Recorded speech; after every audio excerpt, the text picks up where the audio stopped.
وَلَقَدْ يَسَّرْنَا الْقُرْآنَ لِلذِّكْرِ فَهَلْ مِن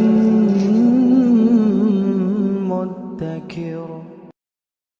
بسم اللہ الرحمن الرحیم۔ اور اب ہم پڑھتے ہیں سورۃ الرعد اور ہم دیکھتے ہیں کہ اس میں اللہ سبحانہ تعالیٰ نے ہمارے لیے کیا احکامات رکھے ہیں۔ بسم اللہ الرحمن الرحیم، شروع اللہ کے نام سے جو بڑا مہربان اور نہایت رحم کرنے والا ہے۔ الف لام میم را، یہ حروف مقطعات ہیں۔ تلک آیات الکتابی، یہ آیتیں ہیں کتاب قرآن کی، اور جو کچھ نازل کیا گیا تم پر تمہارے رب کی طرف سے حق ہے، لیکن اکثر لوگ ایمان نہیں لاتے ہیں۔ اللہ وہی ہے جس نے بلند کیا آسمانوں کو بغیر ستونوں کے، دیکھتے ہو تم ان کو، پھر جلوہ افروز ہوا عرش پر، اور کام پر لگا دیا سورج اور چاند کو، ہر ایک گردش کر رہا ہے ایک میعاد مقرر تک۔ وہی تدبیر کرتا ہے ہر کام کی، کھول کھول کر بیان کرتا ہے وہ آیات تاکہ تم اپنے رب کی ملاقات کا یقین کر سکو۔ اور وہی ہے جس نے پھیلایا زمین کو اور بنائے اس میں پہاڑ اور نہریں اور ہر طرح کے پھل پیدا کی، ان میں دو دو قسمیں۔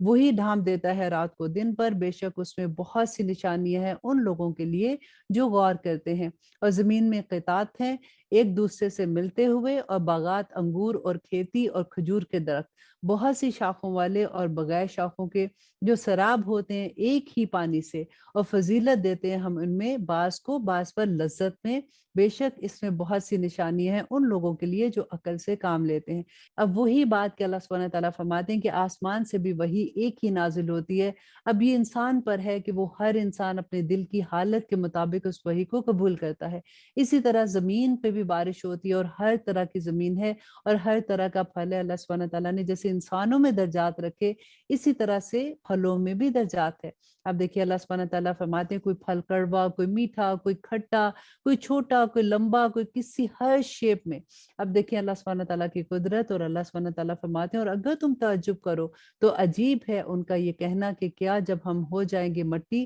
تو کیا یقیناً ہم پیدا ہوں گے اثر نو۔ یہی وہ لوگ ہیں جنہوں نے کفر کیا اپنے رب کے ساتھ، اور یہی ہیں طوق ہوں گے جن کی گردنوں میں، اور یہی ہیں اہل دوزخ، اور یہ اس میں ہمیشہ رہیں گے۔ اب اس آیہ میں دیکھیے کہ اللہ سبحانہ تعالیٰ جو آخرت پہ بلیو نہیں کرتے، اس پہ جو اللہ سبحانہ تعالیٰ کا غصہ ہمیں نظر آتا ہے، وجہ کیا ہے کہ جو آخرت پہ بلیو نہیں کرے گا نا، اس کا اس دنیا میں عمل کرنا، اچھے عمل کرنا بہت مشکل ہے، کیونکہ جس کے اوپر یہ ڈر ہوگا کہ آخرت میں سوال ہوگا، اللہ سبحانہ تعالیٰ کے سامنے حاضر ہوں گے، اگر غلط کام کیے ہوں گے تو آخرت میں سزا ہوگی، وہی تو اس دنیا میں اچھے کام کریں گے۔ ادروائز جو بلیو ہی نہیں کرتے پھر تو وہ اپنے نفس کے پجاری ہو جائیں گے نا۔ اور اللہ سبحانہ تعالیٰ فرماتے ہیں اور یہ مانگتے ہیں، جلدی کرتے ہیں تو اس سے برائی کو بھلائی سے پہلے، جبکہ یقیناً واقعہ ہو چکی ان سے پہلے مثالیں عذاب کی، اور یقیناً تیرا رب معاف کرنے والا ہے لوگوں کو باوجود ان کے ظلم کے، اور بے شک تیرا رب بہت سخت عذاب دینے والا ہے۔ یہاں پہ دیکھیے اللہ سبحانہ تعالیٰ نے فرمایا کہ ظلم کے باوجود اللہ سبحانہ تعالیٰ معاف کرتے ہیں، جو لوگ توبہ کر لیتے ہیں